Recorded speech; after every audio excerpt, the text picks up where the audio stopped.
Yo guys, welcome back di K2G. Tahun lalu, Xiaomi 12S Ultra dengan sensor 1 inch-nya yang betul-betul groundbreaking cukup membuat K2G terkesima. Di luar kamera, tempo hari, 12S Ultra memang membawa sebuah overall package yang luar biasa dan layak untuk dilabeli menjadi sebuah smartphone yang ultra. Hal itu semua membuat ekspektasi kami terhadap Xiaomi 13 Ultra ini menjadi meroket tinggi. Cuma, setelah memakai handphone ini bergantian dengan Al selama kurang lebih 2 minggu, sedikit tips, kalian harus memanage ekspektasi kalian, terutama dalam hal kamera.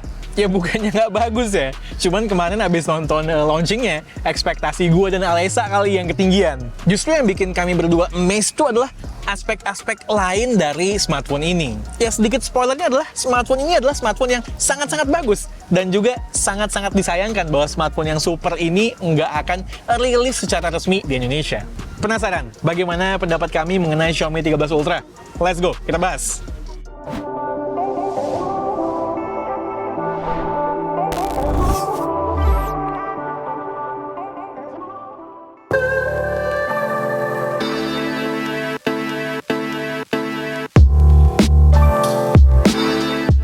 Kita mulai dari aspek utama yang ternyata sedikit di bawah ekspektasi gue dan Alessa. Kamera. Klarifikasi dulu nih ya, kameranya bagus banget. Cuman mungkin salah kami juga kali ya, berharap kameranya bakalan mengalahkan semua kamera HP di muka bumi ini.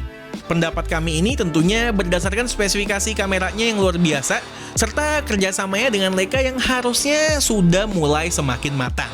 Realitanya, di banyak situasi masih bisa kalah dengan beberapa smartphone berkamera luar biasa yang memang banyak sekali muncul di 2023 ini. Mungkin ini bukan salah Xiaomi, mungkin memang persaingan kamera smartphone tahun ini yang sesulit itu.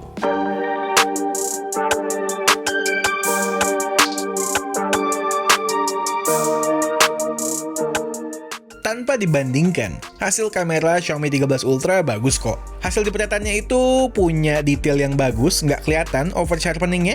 Dynamic range-nya juga cukup luas.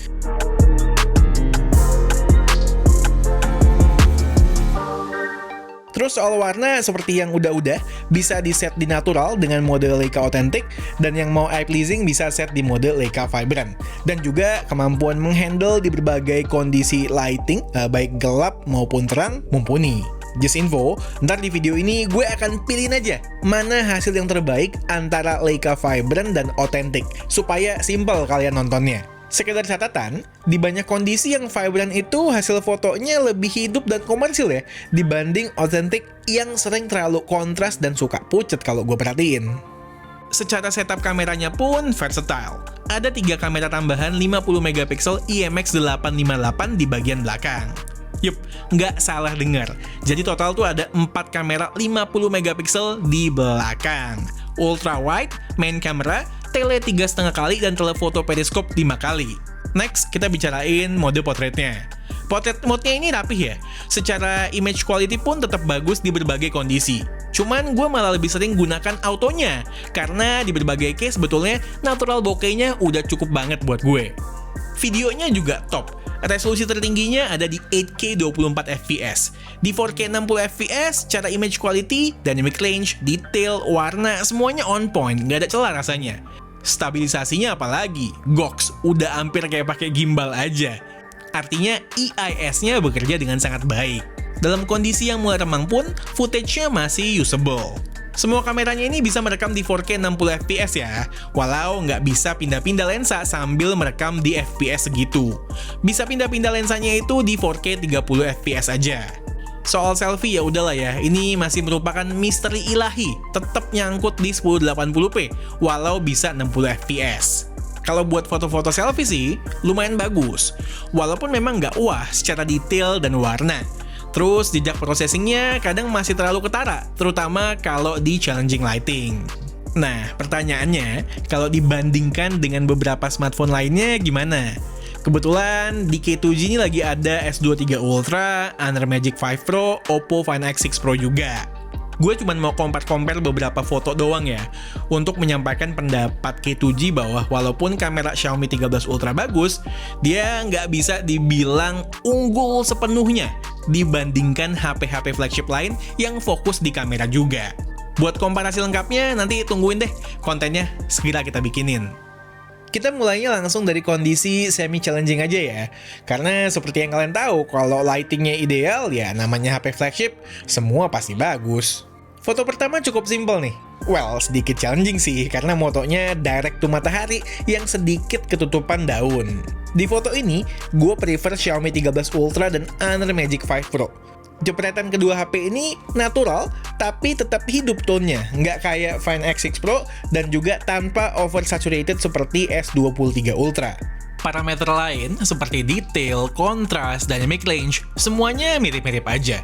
By the way, Find X6 Pro itu ngeboost muka banget ya, sampai nggak natural. Ya cuman Tuhan lah yang tahu kenapa dia bisa begitu di kondisi ini. Oke, foto kedua. Lebih backlight lagi, dan juga ini foto landscape ya, bukan objek orang. Tanpa pixel peeping, perbedaan lebih ke soal kontras, saturasi, dan tone. Gue secara personal kurang suka general feel dari Xiaomi 13 Ultra yang kontras banget. Di foto ini, gue justru paling suka sama S23 Ultra yang feel paginya masih dapet tanpa harus terlalu kebiruan kayak Find X6 Pro atau yang overly vibrant kayak Honor. Di Pixel Peep, Find X6 Pro paling clean gambarnya dengan detail yang bagus dan noise yang minim. Xiaomi 13 Ultra detail juga, walau mulai kelihatan tuh noise-nya. Tapi harus diakui ya, masih jauh lebih baik daripada Samsung Galaxy S23 Ultra yang ternyata noisy. Terus kalau si Honor, kalau kita Pixel Peep, paling berantakan detailnya. Foto ketiga jauh lebih challenging nih. Backlight to the max. Di scene begini nggak ada yang sempurna. Xiaomi 13 Ultra di Leica Authentic sih bagus, cukup balance secara kontras dan warna. Kurangnya di halo atau white fringe yang cukup berasa. Di Leica Vibrant sih jelek mampus, nggak suka gue, terlalu gonjreng. Kalau ada yang paling balance antara foreground dan background sebetulnya Find X6 Pro. Cuman masih rada kebiruan overall image-nya menurut gue. S23 Ultra lah yang surprisingly paling netral. Nggak terlalu maksa nerangin foreground sampai muncul artifacts, tapi masih cukup terang objeknya walau skin tone-nya jadi terlalu merah. Nah, buat pencinta foto yang eye-pleasing, mungkin akan pick Honor Magic 5 Pro, walaupun ada blue cast yang cukup ketara di baju yang harusnya berwarna hitam. Good news-nya, di kesemua HP secara detail dan noise TOP, top. Masuk ke kondisi malam, lighting remang-remang. Lagi-lagi menurut gue Xiaomi 13 Ultra bagus banget. Lebih bagus dari Honor yang oversharpen banget atau S23 Ultra yang sedikit oversharpen dan mulai timbul noise. Tapi nggak unggul dibanding Oppo Find X6 Pro yang menurut gue secara skin tone paling bener dan soal detail unggul juga. Nah, kalau udah semakin gelap, menggunakan night mode gue seringan prefer mode Leica Vibrant jauh daripada Leica Authentic. Karakter kontras yang tinggi di Leica Authentic mode menurut gue kurang cocok di kondisi begini. Nah, ketika dibandingkan dengan yang lain, Xiaomi 13 Ultra menang di exposure, warna yang masih cenderung bener, serta karakter processing yang masih natural. Nggak kayak S23 Ultra yang udah mulai berasa aneh nggak natural gitu. Cuman dia kalahnya di detail nih, kalau kita bandingkan dengan Oppo Find X6 Pro dan juga Magic 5 Pro. Di kondisi lighting yang lebih gelap lagi ini, nggak bisa gue bilang ini hampir pitch black. Justru Xiaomi 13 Ultra yang lebih lumayan dibanding S23 Ultra yang punya shutter night mode yang udah hampir 4-5 detik dan rawan blur. 11-12 lah dia hasilnya dengan Oppo Find X6 Pro. Beda kontras doang. Terus kalau Honor Magic 5 Pro udah berantakan tuh. Udah mulai paham maksud gue ya, bahwa Xiaomi 13 Ultra ini bagus, tapi nggak bisa dibilang superior. Dia tentu bisa disandingkan dengan Top Guns-nya kamera smartphone, tapi bukan yang terbaik. Masih saling mengalahkan saja. Untuk lensa ultrawide, di kondisi good lighting sih, gue sulit pick satu yang terbaik dari keempat smartphone ini. Bagus semua, bahkan setelah di Pixel Peep sekalipun. Di kondisi remang, Xiaomi 13 Ultra berada sedikit di atas S23 Ultra dan Magic 5 Pro soal detail yang masih terjaga. Bahkan dia lebih baik soal warna yang mendekati kondisi asli ketika dibandingkan dengan Find X6 Pro yang terlalu kemerahan. Lanjut soal telefoto, gue compare langsung sama king-nya aja ya, S23 Ultra. Xiaomi 13 Ultra, magnifikasinya 3,2 kali dan 5 kali. Sementara S23 Ultra 3 kali dan 10 kali. Di lensa tele pertama 3,2 kali dan 3 kali, gue melihat Xiaomi 13 Ultra berada di level yang sama. Nggak ada perbedaan signifikan secara kualitas gambar. Yang perlu di point out cuman beda karakter warnanya aja. Next, focal length. 5 kali di Xiaomi versus 10 kali di S23 Ultra. Lebih kepilihan aja. Kalau butuh yang sekalian jauhan, ya S23 Ultra. Kalau butuhnya yang sekedar 5 kali zoom, jelas pick Xiaomi 13 Ultra. Di 30 kali zoom, S23 Ultra yang menghasilkan hybrid zoom menggunakan lensa 10x-nya versus sekedar 5x di Xiaomi 13 Ultra, jelas bisa menghasilkan gambar yang lebih baik. Terakhir, soal video nih. Paling mantep kalau kita bawa iPhone 14 Pro Max ke diskusi ini. Di kondisi terang, hasil video keduanya comparable. Perbedaan utamanya hanya pada karakter warna saja. Frame rate Xiaomi mirip stabilnya dengan iPhone 14 Pro Max. Begitu juga dengan stabilisasinya. Keren. Sedangkan untuk kondisi minim cahaya, dengan menggunakan mode night mode video di Xiaomi 13 Ultra, walau kalau kita lihat itu hasilnya sama-sama noisy ya, versus iPhone 14 Pro Max, tapi footage-nya Xiaomi noticeably lebih sedikit noise-nya, terus lebih tajam, dan warnanya masih lebih keluar juga. By the way, video night mode-nya Xiaomi itu maksimal di cap di 4K 24 fps, makanya yang iPhone juga gue samain aja di 24 fps, supaya adil. Gimana? Jelaskan ya? Xiaomi 13 Ultra kameranya bagus, ultra premium grade pokoknya, tapi tidak bisa dibilang lebih baik dari semua pesaingnya. Oh iya, satu hal yang belum gue bahas adalah soal variable aperture yang hadir di sensor utamanya. Problem utama sensor 1 inch dari tahun lalu adalah kita selalu mendapatkan natural bokeh yang jelas khas sensor besar yang dikombinasikan dengan lensa bukan lebar, walau kita sebetulnya nggak pengen foto bokeh begitu. Ini coba di-tackle oleh Xiaomi dengan memberikan variable aperture di 2 titik bukaan, yaitu f1.9 dan f4. Ya ini sebenarnya masih kalah sih sama P60 Pro yang bisa set bukaan di 10 titik. Cuman ya mending ada daripada nggak ada sama sekali. Kita bisa melihat aperture blade-nya buka tutup di lensa utama ketika switching antara dua value itu. Secara hasil, bokeh di f4 tentu ketika moto di pencahayaan yang bagus lebih minim, walau tetap ada. Cocok buat moto landscape di mana kita pengen semuanya fokus. Dan ketika moto di kondisi remang dengan f1.9, foto akan jelas lebih clean dan tajam daripada f4. Problemnya, ini kayaknya settingan auto aperture-nya belum pinter rasanya. Beberapa kali gue moto di kondisi terang benderang, scene-nya jelas landscape, autonya malah milih menggunakan f1.9 instead of f4. Tapi ya toh Xiaomi, dan kitanya pun kan bakalan sering lupa pindahin aperture-nya secara manual. Mana untuk akses settingan aperture-nya juga terlalu masuk-masuk? Kenapa nggak dibikin easy access aja sih, kayak di main viewfinder begitu? Ya mudah-mudahan ini semua bisa di-fix lah di update yang akan datang. Oke, itu soal kamera. Ini gila ya, panjang banget padahal baru bahas kamera. Ya udahlah, kita move on ke bagian lain yang menurut gue justru berada di atas ekspektasi pribadi gue atas Xiaomi 13 Ultra.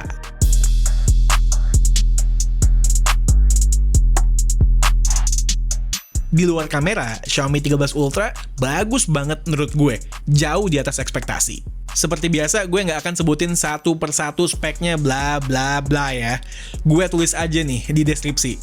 Gue mau share review penggunaan gue saja, bukan sekedar kopas spek di GSM Arena. Menurut gue, sampai saat ini adalah smartphone 2023 dengan desain yang paling premium. Kombinasi vegan leather di belakang yang dikombinasikan dengan frame metal yang nggak cuman berada di pinggiran, namun juga melengkung ke bagian back cover, bikin desainnya terasa unik dan edgy.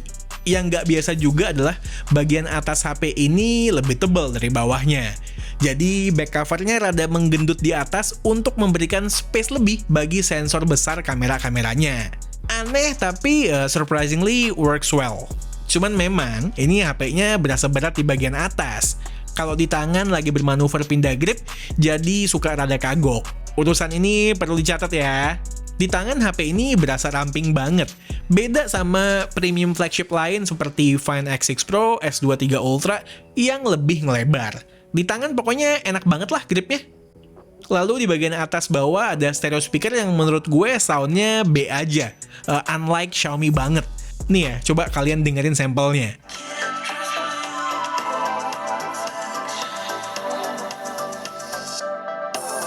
Seperti biasa, masih ada IR blaster juga di bagian atas itu. Fitur lain yang berhubungan dengan desain juga nggak kena korting kok. IP68 ada, layarnya juga terlindungi oleh Gorilla Glass Victus. Layarnya curved tapi nggak lebay, cukup untuk memberikan kesan premium saja.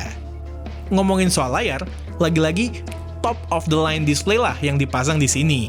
6,73 inch LTPO 2.0 OLED beresolusi 1440 x 3200 pixel dan refresh rate variable dari 1 sampai dengan 120 Hz. Layarnya bagus banget, dipakai buat segala kegunaan sangat memuaskan. Brightness-nya pun bisa mencapai 1300 nits di auto dan peak brightness-nya ketika menjalankan konten HDR bisa mencapai 2600 nits. Intinya, terang pakai banget. Ya, dapur pacunya apalagi ya, kalau bukan Snapdragon 8 Gen 2. Gue yakin kalian udah paham lah segala benchmark, stabilitas performa, dan lain-lainnya. Intinya, kenceng, stabil, dan relatif adem.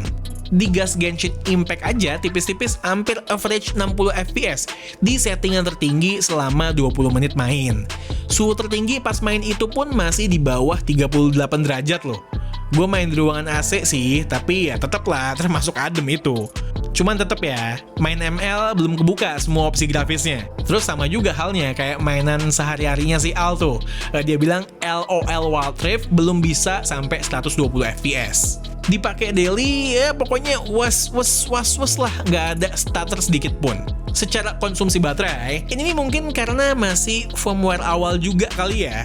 Rada boros untuk ukuran HP bersnapdragon 8 Gen 2 yang dikombinasikan dengan baterai 5000 mAh. Maksimal, gue dapat 6,5 jam doang SOT-nya dalam 24 jam nyala. Biasanya kan bisa di atas 7 jam tuh. Untungnya ngecasnya cepat dengan charger bawaan 90 wattnya. Ditinggal makan bentar aja biasanya udah full. 35-40 menit lah dari kosong sampai full. Sementara 15 menitan nyolok bisa keisi hampir 50%. Handy banget deh pokoknya.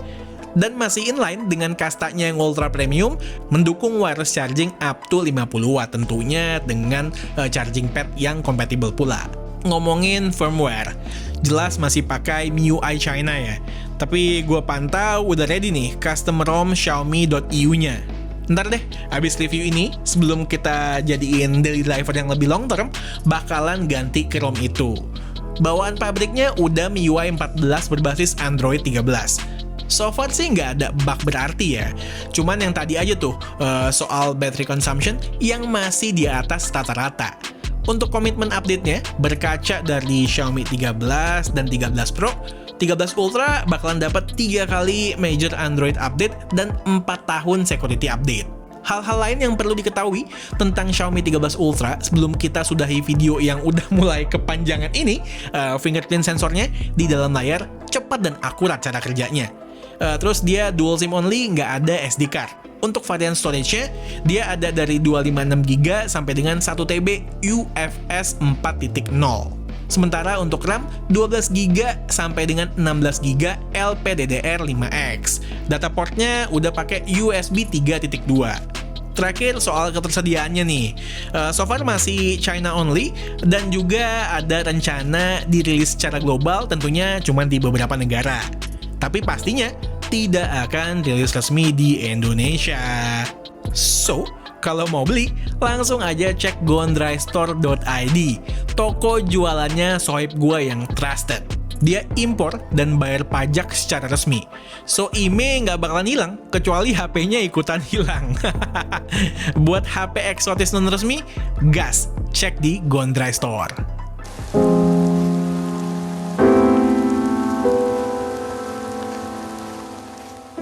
Oke, Xiaomi 13 Ultra.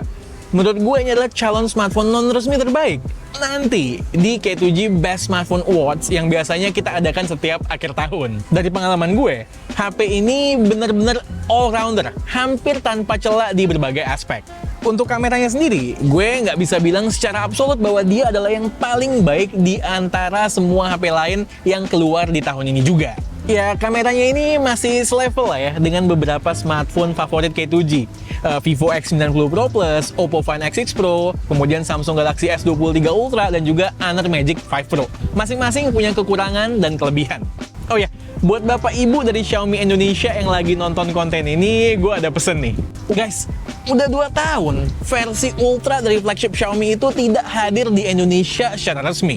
Gue tahu barang beginian itu susah jualnya, apalagi di market Indonesia ya, yang banyak orang bakalan bilang, beli HP belasan juta, ih ngapain Xiaomi? Gue sebagai tech enthusiast cuman bisa membantu kalian melalui doa untuk mencari cara, pokoknya bagaimana caranya lah flagship Xiaomi dan versi Ultranya juga bisa kembali hadir ke Indonesia secara resmi. Karena sejatinya handphone ini, damn, Jos Marki Jos, Nyos Markonyos, dan Good Mark So Good. Oke, sekian aja video dari gue kali ini. Gue Satish, and this is K2G. Tunggu reaction kami yang berikutnya. Bye guys!